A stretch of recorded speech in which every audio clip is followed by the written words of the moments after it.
소년이 온다와 관련해서 KBS와 단독으로 인터뷰했던 영상도 잠시 보겠습니다. 그 사진첩에서 봤던 참혹한 시신들의 사진, 그리고 총상자들을 위해서 헌혈을 하려고 그 병원 앞에서 줄을 끝없이 서 있는 그 사람들의 모습, 이게 두 개 풀 수 없는 수수께끼처럼 느껴졌었거든요. 그러니까 인간이라는 게 이토록 참혹하게 폭력적이기도 하고, 그리고 그렇게 위험한 상황에 집에 머물지 않고 나와서 피를 나누려고 하는 사람이 있다는 것, 그게 너무 이상한 양립할 수 없는 숙제 같았어요. 그래서 긴 시간이 지난 후에 제 안에 아직도 이렇게 풀리지 않는 수수께끼가 있기 때문에 제가 인간에 대해서 말하려고 할 때 5월 강주를 결국은 뚫고 나아가야 되는 거구나. 언제나 그랬듯이 글쓰기로 밖에는 그걸 뚫고 나갈 수가 없구나라는 생각이 들어서 그래서 쓰게 됐던 거예요. 선주가 마지막으로 하는 말이 있어요. 죽지 말아요라는 말이거든요.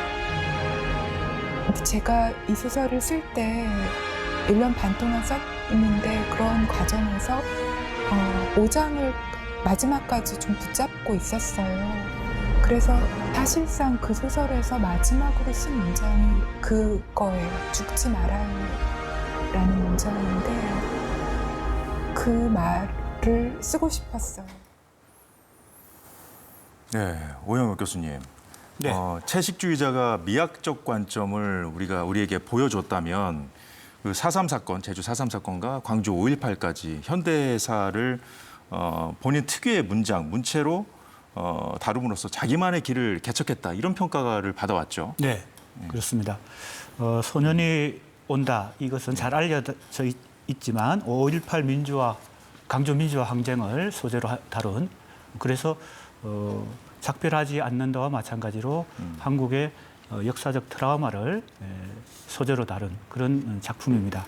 그런데 역시 이 작품도 소설 기법적으로는 6개의 장으로 나눠져 있는데 이 6명의 시선으로 서술자의 시점을 달리해서 6개의 장으로 나누어서 각각 다른 관점으로 이 사건을 서술하고 있습니다.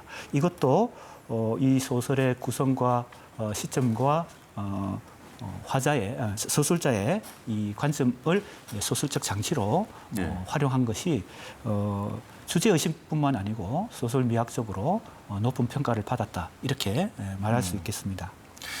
예, 자, 우리만 겪은 역사인데요, 정덕근 평론가. 네. 자, 세계인의 마음을 관통한 지점은 어떤 부분이었을까요? 글쎄요, 이게 역사적 비극이라고 하지만 어떤 면에서는 우리가 이제 민주화 과정을 통해서 뭐 겪은 어려움이나 아픔이라든지 상처라든지 이런 트라우마 같은 게 우리가 겪지만 사실은 글로벌하게 다 외국인들도 다 이해할 수 있는 어떤 부분들일 것 같아요. 그래서 그런 지점들이 통하는 면이 기본적으로 있을 것 같고요. 네. 특히 이제 그걸 잘 통하게 하는 부분들은 작가님이 얼마나 거기에 열렬하게 그 감정적으로 몰입해서 이걸 썼는가 하는 부분들이 더 중요할 것 같긴 하거든요.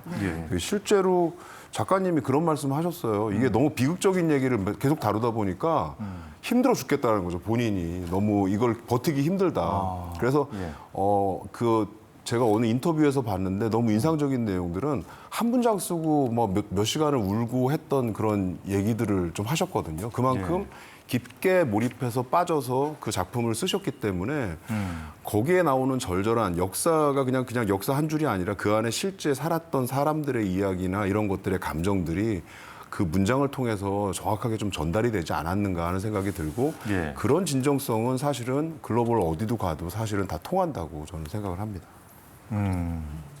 그런 면에서 그 역사적인 배경으로 이제 소설을 쓰여졌지만 그 자체로도 문학 작품으로도 충분히 이해가 어느 독자가 다 이해할 수 있기 때문에 해외 독자가 저는 단 그 소년이 온다 번역하면서 주 하나 안 달았어요. 그러니까 이 사건이 어떤 사건이나 설명할 필요가 없는 거예요. 왜냐하면 어느 나라나 이게 국가가 폭력을 행하는 그런 경험이 있기 때문에 다 겪어봤기 때문에 이 아픔을 누구나 다 이해할 수 있기 때문에 그렇게 저는 그만큼 작품 자체가 문학적으로 그러니까 역사 소설이 아니라는 거죠. 역사 소설이 아니고 그리고 뭐 폭로하는 것도 아니고 이 피해자 입장에서 얼마나 삶이 망가졌다 이것도 아니고 그냥 얼마나 용감하게 시민들이 일반 시민들이 싸웠고 얼마나 서로 연대했고 서로 희생했다 뭐 그런 내용이기 때문에 이거는 이런 보편성은 어디서나 통하죠. 이거는 역사적 그런 줄을 달 필요가 없습니다.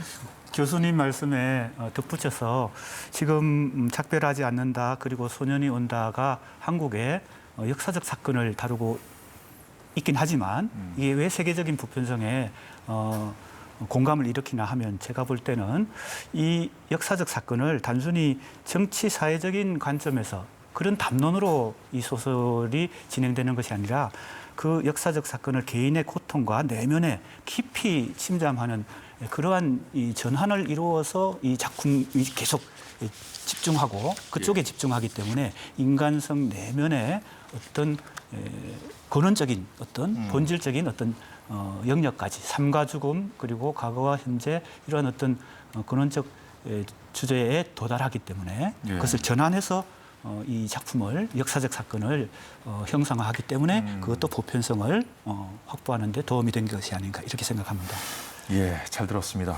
한강 작가의 노벨상 수상 모두가 기뻐하고 있습니다. 지금 출판사들이 아주 바빠졌다고 합니다. 한강 작가의 도서 판매량이 급증했기 때문인데요.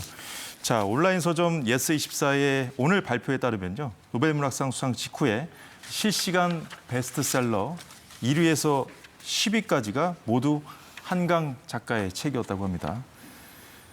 수상 반나절 만에 13만 부나 판매됐고 최근작 작별하지 않는다 책 판매량 무려 3,400배 증가했다고 합니다. 하루 만에. 정덕균 평론가님, 이 상황, 이 분위기 어떻게 보고 계십니까? 지극히 한국적인 상황이죠.